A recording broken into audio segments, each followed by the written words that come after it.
DNA replication series का ये अंतिम वीडियो है और इसमें हम यूकैरियोटिक डीएनए रेप्लिकेशन की बात करेंगे। इससे पहले हमने प्रोकैरियोटिक रेप्लिकेशन की बात की थी और जिसमें हमने देखा था कि एक बैक्टीरियल सर्कुलर डीएनए जो होता है उसमें कैसे रेप्लिकेशन होता है। तो ये हमें ध्यान रखना है कि डीएनए रेप्लिकेशन जो है प्रोकैरियोटिक डीएनए में और यूकैरियोटिक डीएनए में बहुत बड़ा अंतर है, क्योंकि प्रोकैरियोटिक डीएनए स्मॉल होता है, छोटा अमाउंट होता है, केवल एक ही ओरिजिन ऑफ रेप्लिकेशन साइट होती है जहाँ से रेप्लिकेशन स्टार्ट होता है। लेकिन एक यूकैरियोटिक डीएनए जो होता है उसमें multiple origin of replication site होती है। इसलिए इसमें हम रेप्लिकेशन कैसे होता है उसको देखते हैं।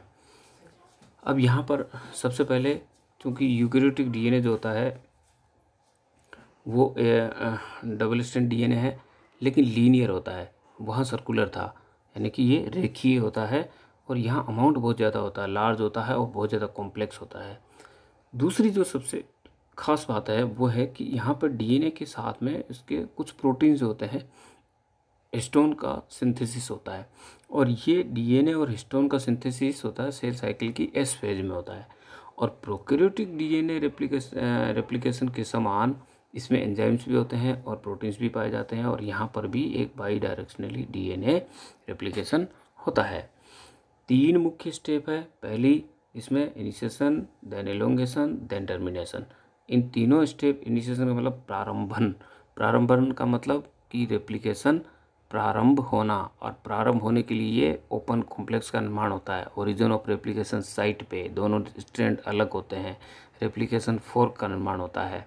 तो वो जो प्रोकैरियोटिक डीएनए रेप्लिकेशन में हमने चर्चा की थी कि उसमें जब ओपन कॉम्प्लेक्स बनता है या रेप्लिकेशन फोर्क का निर्माण होता है तो वहाँ पर कई सारे एंजाइम्स, प्रोटीन्स भाग लेते हैं। डीएनए ए प्रोटीन्स होते हैं, डीएनए बॉक्सेस भी जुड़ते हैं, साथ ही एसएसबी प्रोटीन आकर के अटैच होते हैं। तो बहुत सारी चीज़ें जो है वो इसमें है।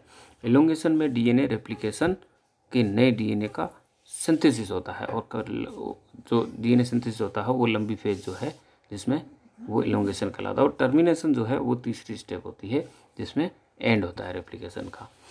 अब हम बात करते हैं इनिशिएशन पे। इनिशिएशन में हम देखते हैं कि जो रेखीय गुणसूत्र होता है उस पर एक या एक से अधिक ओरिजिन ऑफ रेप्लिकेशन साइट उपस्थित होती है जहाँ से रेप्लिकेशन स्टार्ट होता है। ये अंतर है प्रोकैरियोटिक और यूकैरियोटिक में। प्रोकैरियोटिक में एक ही साइट होती थी, यहाँ पे एक से अधिक है। नेक्स्ट, पूरे जीनोम में सभी ओरिक क्षेत्रों में ओपन कॉम्प्लेक्स का निर्माण होता है। जितनी ओरिजिन ऑफ रेप्लिकेशन साइट होगी सब जगह ओपन कॉम्प्लेक्स बनेगा और फोर्क का निर्माण होता है और डीएनए डीनेचुरेशन होता है, यानी कि दोनों डीएनए के स्ट्रैंड अलग अलग होंगे। प्रत्येक ओपन कॉम्प्लेक्स में रेप्लिकेशन फोर्क विपरीत दिशा में गति करके पास स्थित फोर्क में मिल जाती है। मतलब एक से अधिक जब फोर्क बनेगी तो हर एक ही बाई डायरेक्शनली दिशा में मूव करेगी तो जाकर के एक दूसरे में मिल जाएगी। ये इस प्रकार से है। यदि आप यहाँ देखेंगे, इसको यदि हम देखें तो आप ये डबल स्ट्रैंड डीएनए है और यहाँ पर ओरिजिन ऑफ रेप्लिकेशन साइट एक, ये दूसरी, ये देन अगले नेक्स्ट।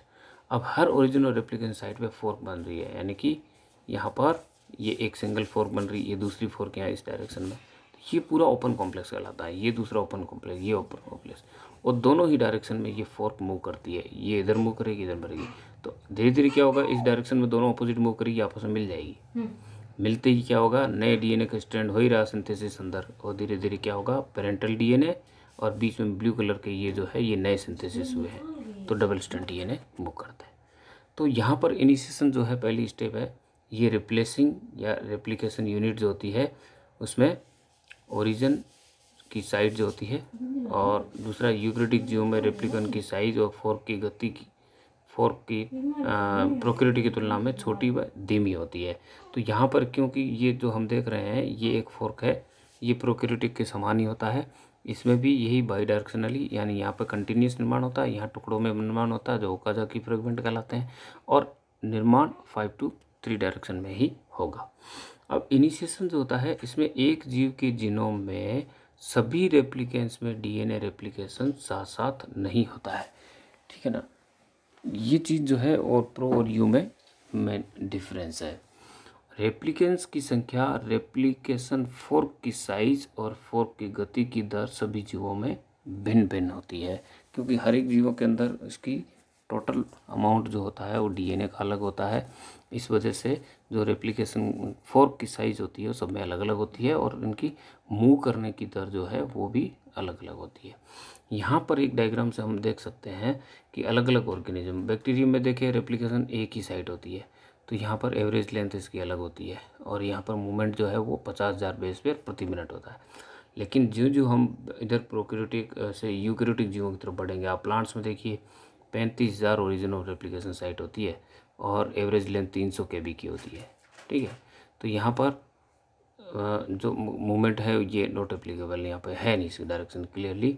जब फ्रूट फ्लाई में देख लीजिए आप 40 kb की होती है एक replication site, 3500 replication of origin site होती है, लेकिन 2600 बेस पेयर प्रति मिनट ये इसकी मूवमेंट करने की दर होती है फोर्क की। तो ये अलग अलग जीवों में कंपैरिजन दे रखा है।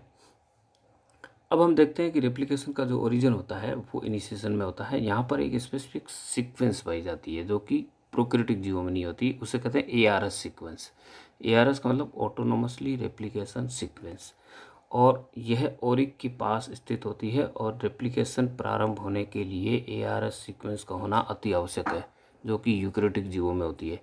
ARS पर ORC यानी origin recognition complex multi protein आकर के अटैच होते हैं, और ARS में A, B1, B1 and B3 elements पाए जाते हैं। तो इनिशिएशन कॉम्प्लेक्स का निर्माण जो होता है वो प्रोकैरियोटिक ऑर्गेनिज्म के समान ही होता है, उसमें भी ऐसे ही ओरिजिन ऑफ रेप्लिकेशन साइट पे ATDC रीजन होता है, दोनों स्ट्रैंड अलग होते हैं, DNA बॉक्सेस भी होते हैं, और जाकर के DNA प्रोटीन जुड़ते हैं, और हेलिकेज आकर के जुड़ते हैं, ATP के रूप में एनर्जी खर्च होती है, और SHB प्रोटीन्स वगैरह जो होते हैं वो वहाँ पर अटैच होते हैं। तो इनिशिएशन प्रोसेस सेम होती है, लेकिन DNA पॉलीमरेज के एंजाइम जो होते हैं वो डिफरेंट होते हैं। वहाँ 3 प्रकार के होते हैं प्रोकैरियोट्स में, DNA polymerase first, second and third. यहाँ पर जो है 5 प्रकार के, alpha, beta, delta, epsilon and gamma. ठीक है, अब यहाँ पर इनकी एक्टिविटी भी देखिए आप। पॉलीमराइजेशन इनकी करने का काम जो है, यानी कि DNA रेप्लिकेशन करने का काम 5 to 3 डायरेक्शन में सारे करते हैं, लेकिन एक्सोन्यूक्लियस एक्टिविटीज जो होती है यदि उसकी देखी जाए तो वहाँ DNA polymerase first, second, third prokaryote में तीनों करते थे, तो यहाँ पर डेल्टा, एप्सिलॉन और गामा करते हैं, लेकिन अल्फ़ा बीटा नहीं करते हैं। और यदि हम प्राइमेज के साथ में जुड़ करके जो काम करते हैं एसोसिएटेड एंजाइम, तो वो अल्फ़ा करता है, डेल्टा करता है, बाकी तीनों एंजाइम नहीं करता है। लोकेशन देखी जाए तो सारे न्यूक्लियस में पाए जाते हैं, केवल गामा को छोड़ करके, जो कि माइटोकॉन्ड्रिया में होता है।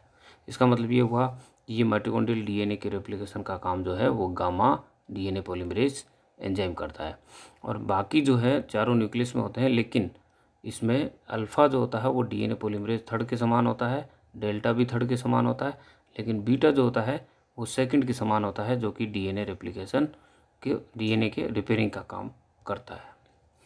यहाँ पर इलोंगेशन आता है। इलोंगेशन वो प्रोसेस होती है जिसमें DNA का सिंथेसिस होता है, और ये प्रोकैरियोट्स के समान ही होता है। इसमें भी हम देख सकते हैं ये बाई डायरेक्शनली होता है, दोनों फोर्क के ऊपर निर्माण होता है, और एक स्ट्रैंड जहाँ पर रेगुलर DNA का सिंथेसिस होता है वो होता है जिसे हम कहते हैं लीडिंग स्ट्रैंड, दूसरा जो लैगिंग स्ट्रैंड कहलाता है। इस प्रकार दोनों डायरेक्शन में DNA का सिंथेसिस होता है। अब इलोंगेशन में टीलोमर जो सीक्वेंस होती है, गुणसूत्र के दोनों एंड जो होते हैं, अंतःखंड होते हैं, वहाँ पर एक स्पेसिफिक सीक्वेंस पाई जाती है। तो गुणसूत्र के सिरों पर DNA का संश्लेषण DNA पॉलीमरेज एंजाइम नहीं करते हैं, तो नए संश्लेषित DNA के 5 एंड पर उपस्थित DNA प्राइमर के हटने के बाद गैप रह जाता है। इसी गैप को यदि नहीं भरा जाए तो कई रेप्लिकेशन चक्रों के बाद गुणसूत्र के सिरे जो है धीरे धीरे छोटे हो जाते हैं। इसके लिए टेम्पलेट स्ट्रैंड के 3 एंड जो होता है उसमें एक ओवरहैंग सीक्वेंस कहलाती है, वो पाई जाती है, उसको टीलोमेरेज एंजाइम के द्वारा बढ़ाया जाता है। इस डायग्राम से देख सकते हैं कि जो टीलोमियर रेप्लिकेशन होता है उसमें आप यहाँ देखिए कि ये जो पेरेंटल क्रोमोसोम होता है, जिसमें हम देख सकते हैं कि दोनों एंड पर यहाँ पर यह जो ही रेप्लिकेशन हो जाता है फिनिश, तो रेप्लिकेशन होने के बाद में हम देखते हैं तो यहाँ पर ये RNA प्राइमर जुड़ा हुआ होता है ना। दोनों एंड अलग हो गए, दोनों स्ट्रैंड अलग हो गए, और यहाँ प्राइमर जुड़ा हुआ है और इधर भी प्राइमर जुड़ा हुआ है, और जब ये प्राइमर हट जाते हैं तो उसके बाद में यहाँ गैप रह जाता है। ये देखिए यहाँ दोनों जगह गैप रह गया। अगली साइकिल के अंदर क्या होगा, ये टुकड़ा और छोटा हो जाएगा, इधर भी टुकड़ा और छोटा हो जाएगा, ठीक है, क्योंकि इसके अगेंस्ट जब आएगा तो वो जा कर के डीएनए पॉलीमरेज एंजाइम जो है उसको भर नहीं पाएगा, क्योंकि प्राइमेज हट जाता है तो गैप खाली रह जाता है, तो धीरे धीरे डीएनए जो है एंड जो है छोटे हो जाते हैं। उससे बचने के लिए यहाँ पर टीलोमरेज एंजाइम होता है जो कि इसके सिरों पर, इनके 3 एंड के जो सिरे होते हैं यहाँ पर, उसको काफ़ी लंबा कर देता है। तो यहाँ पर वो एंजाइम जो काम आता है वो है टीलोमेरेज एंजाइम। ये एंजाइम आरएनए और प्रोटीन से मिलकर के बना होता है। आरएनए की जो सीक्वेंस होती है इस एंजाइम की, वो सीक्वेंस इस ओवरहैंग सीक्वेंस की कॉम्प्लीमेंट्री होती है। अब हम बात कर रहे हैं ओवरहैंग सीक्वेंस कौन सी होती है। ओवरहैंग सीक्वेंस ये है कि जैसे मान लो गुणसूत्र का हमने ये सिरा ले लिया, पहला वाला, ये हम इसकी बात कर रहे हैं, ये, तो इसमें देखिए 3 एंड के आगे की ओर यहाँ की ये सीक्वेंस जो है ये बढ़ी हुई सीक्वेंस है, इसको कहते हैं ओवरहैंग सीक्वेंस। देखिए ये बढ़ी हुई सीक्वेंस जो 3 एंड की है ये ओवरहैंग सीक्वेंस कहलाती है। और इसी सीक्वेंस के ऊपर देखिए जो टीलोमरेज एंजाइम आकर के जुड़ा है, और टीलोमरेज एंजाइम की हम बात कर चुके हैं कि ये प्रोटीन व आरएनए से मिलकर बना है, और ये जो आरएनए की सीक्वेंस होती है वो इस ओवरहैंग सीक्वेंस की कॉम्प्लीमेंट्री सीक्वेंस होती है, ठीक है, पूरक होती है। तो टीलोमरेज 3 एंड पर, सिरे पर जुड़ करके 3 एंड पर आरएनए के पूरक नए न्यूक्लियोटाइड जोड़ करके इस एंड को लंबा करते हैं। तो टीलोमरेज एंजाइम क्या है, यहाँ पे आके जुड़ता है, तो इस एंड को और लंबा करता जाता है, और लंबा करता जाता है, तो 3 एंड बहुत लंबा हो जाता है।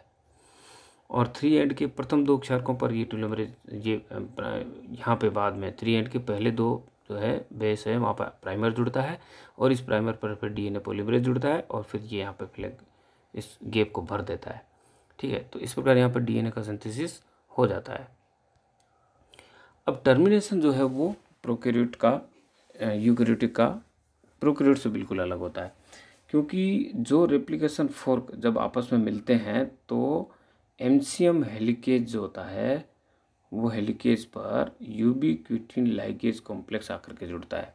आप देखिए यहाँ पर एक हेलिकेज एंजाइम है, ये टर्मिनेशन है, जब फोर्क आपस में मिलती है तो वहाँ पर टर्मिनेशन होता है, ठीक है ना। तो रुकेगा कैसे ये, तो यहाँ पे कुछ helicase enzyme, MCM helicase enzyme जो है वो कॉम्प्लेक्स आकर के जुड़ते हैं, और इसकी जगह एक यूबीक्विटिन लार्ज कॉम्प्लेक्स, लाइगेज कॉम्प्लेक्स होते हैं, वो आकर के अटैच होते हैं। जो इस पर अटैच होंगे देन एक एंजाइम होगा सेग्रीगेज। सेग्रीगेज एंजाइम क्या करेगा, इनको अलग कर देगा, इसकी सहायता से ये डिसम्बर यहाँ से ये अलग हो जाएगा, ठीक है, और अलग होते ही ये टर्मिनेशन को कंप्लीट कर देगा। तो देन यहाँ पर हेलिकेज डिसेंबल हो जाएगा, देन टर्मिनेशन हो जाएगा रेप्लिकेशन का, और दोनों फोर्क आपस में मिल जाएगी। तो ये टर्मिनेशन जो है ये यूकैरियोटिक डीएनए रेप्लिकेशन में होता है। तो ये जो चैप्टर था हमारा ये पूरा यूकैरियोटिक डीएनए रेप्लिकेशन की बात थी। तो हम यहाँ पर देख सकते हैं कि प्रोकैरियोटिक और यूकैरियोटिक डीएनए रेप्लिकेशन में हम अंतर भी बता सकते हैं, और इनकी दोनों की प्रोसेस लगभग सेम होती है। हाँ, इनकी रेट ऑफ रेप्लिकेशन जो है वो फास्ट होती है प्रोकैरियोट्स में, यूकैरियोट्स में ये बहुत धीमी होती है। दूसरी बात यह है कि प्रोकैरियोटिक ऑर्गेनिज्म बहुत सिंपल होते हैं, और जितने छोटे होते हैं उनकी लाइफ साइकिल जो है, उनकी सेल डिवीज़न की वो बहुत ही फास्ट होती है। तो हम ये देखते हैं कि सेल डिवीज़न जो होता है वो फास्ट होती है, तो यूकैरियोटिक डीएनए सेल जो बहुत कॉम्प्लेक्स होती है। और सेल साइकिल यदि हम देखते हैं तो उसमें जो इंटरफेज होती है, इंटरफेज में G phase, S phase, then G2 phase, तो G1, S और G2, तो एस फेज जो होता है उसके अंदर रेप्लिकेशन होता है। तो यहाँ हम प्रोकैरियोटिक डीएनए की बात नहीं कर रहे हैं, यूकैरियोटिक की बात कर रहे हैं। तो ये डिफरेंस बहुत बड़ा होता है कि यहाँ पर यूकैरियोटिक डीएनए में कॉम्प्लेक्सिटी ज़्यादा होने की वजह से यहाँ पर समय भी ज़्यादा लगता है, और ओरिजिन ऑफ रेप्लिकेशन साइट भी मल्टीपल होती है। एनर्जी के रूप में एटीपी या कई जगह जीटीपी लिखा हुआ आता है, ये काम आता है। तो ये हमें ध्यान देने की ज़रूरत होती है कि डीएनए पे कई जो क्वेश्चन बनते हैं वो यही बनते हैं कि रेप्लिकेशन कौन सी विधि से होता है, तो ये हमें ध्यान रखना, अर्ध संरक्षी विधि होती है। दूसरे क्वेश्चन पूछते हैं एंजाइम्स के बारे में, कौन कौन से एंजाइम भाग लेते हैं आरएनए प्राइमेज का काम क्या होता है, टीलोमरेज का काम क्या होता है, डीएनए लाइगेज का काम क्या होता है, डीएनए पॉलीमरेज का काम क्या होता है, पॉलीमरेज किस दिशा में रेप्लिकेशन करता है, 5 to 3 में करता है। प्रोकैरियोटिक डीएनए पॉलीमरेज 3 प्रकार के होते हैं, फर्स्ट, सेकंड, थर्ड। यूकैरियोट्स में 5 प्रकार के होते हैं, alpha, beta, gamma, epsilon and delta. तो ये सारे छोटे छोटे एंजाइम ये क्वेश्चंस होते हैं जो परीक्षा में सामान्यतः पूछे जाते हैं। तो ये हमें ध्यान रखने की ज़रूरत होती है कि डीएनए रेप्लिकेशन बहुत ही इम्पोर्टेंट पार्ट होता है और इसी में इतने ज़्यादा जो है वो क्वेश्चंस बनते हैं। तो अगले जो टॉपिक होंगे वो हमारे इसमें प्रोटीन सिंथेसिस की ओर जाएंगे, जिसमें हम आरएनए ट्रांसक्रिप्शन की तरफ बढ़ेंगे। Thank you very much.